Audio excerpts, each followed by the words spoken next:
तुर्की Syria में भारत की वाह। भूकंप की त्रासदी में दिखा अद्भुत सेवा भाव। देश लौटे जवान तो हुआ भव्य स्वागत। ऑपरेशन दोस्त की सफलता पर किसने दी शाबाशी।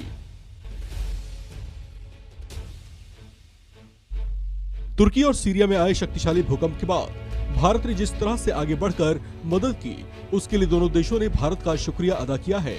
13 दिनों के बाद एनडीआरएफ के जवान जब वापस लौटे तो उनका खूब गर्मजोशी से स्वागत किया गया। प्रधानमंत्री मोदी ने खुद इनकी पीठ थपथपाई। एनडीआरएफ के डीजी अतुल करवाल ने बताया कि दोनों ही आपदाग्रस्त देशों में भारतीय दल को बहुत सम्मान और प्यार मिला। बड़ा अच्छा एक इम्पैक्ट लोकल पॉपुलेशन पे रहा कि लेडी रेस्क्यूज को इस रेस्क्यू यूनिफॉर्म में देख के काफ़ी लोगों ने उनकी सराहना भी की और इतना प्यार और इज्जत हमारे रेस्क्यूज को मिला।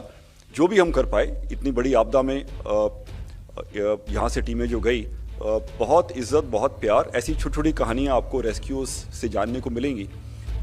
जो दो बहुत ख़राब असरग्रस्त विस्तार थे, गाजियान्टेप, नूरदागी और हाते प्रोविंस में अंताकिया, इसमें हमारी तैनाती हुई और बहुत लंबे वर्किंग आवर्स और डिफ़िकल्ट कंडीशंस, लेकिन ये कुछ भी नहीं थे इसके सामने कि जितना प्यार और इज्जत और जितनी एक रिस्पेक्ट हमको वहाँ से मिली।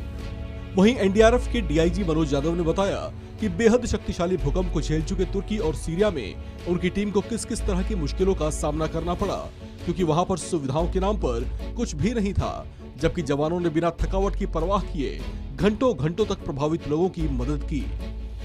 इतने बड़े जब रबल में जब आपने सर्च करना होता है तो एक वाइड एरिया असेसमेंट होता है, उसके बाद में अनुमान लगाया जाता है कि लाइव विक्टिम्स कितने होंगे उसमें। फिर एक रैपिड सर्च किया जाता है जिसमें और फर्दर ये डिफाइन किया जाता है हर रबल में कि कहाँ कहाँ होंगे। तो ये एक बड़ी चुनौती होती है लोकेट करना लाइव लोगों को, क्योंकि प्रायोरिटी लाइव लोगों के लिए होती है सबसे पहले किसी भी अफेक्टेड कंट्री में, कि उनको कैसे जो है कवर किया जाए और उनको लोकेट किया जाए और वहाँ पर सर्च ऑपरेशन जो है लॉन्च किया जाए।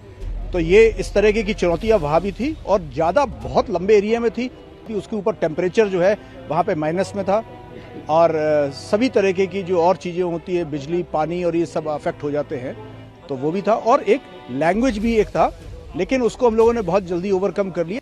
एनडीआरएफ के डीआईजी मोहसिन शाहिद ने बताया कि इस तरह के ऑपरेशंस को अंजाम देने के लिए एनडीआरएफ अपने जवानों को कड़ी ट्रेनिंग देता है, ताकि ऐसी मुश्किल घड़ी में वे अपनी परवाह किए बिना लोगों की मदद कर सकें। इस ऑपरेशन में सबसे इम्पोर्टेंट चीज़ जो होती है वो है ट्रेनिंग। इस पर हमारा काफ़ी जोर रहता है और लगातार अनेक तरह की ट्रेनिंग चलती है, जिससे कि जो कॉन्फिडेंस है हमारे रेस्क्यूअर्स में वो हमेशा बरकरार रहे। और कई बार होता है कि जब आप जाते हैं, एक सिचुएशन देखते हैं, उसमें आपके पास कुछ लॉजिस्टिक्स नहीं होता है, इक्विपमेंट्स नहीं होता है, मगर अगर एक अच्छी ट्रेनिंग किया हुआ रेस्क्यूअर है तो वो इन सब जो कमियां हैं उसको दूर कर देता है, उसको ओवरकम कर लेता है।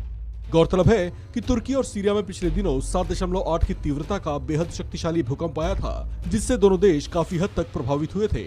ऐसे में भारत उन देशों में से था जो वहां पर मदद के लिए सबसे पहले पहुंचे थे।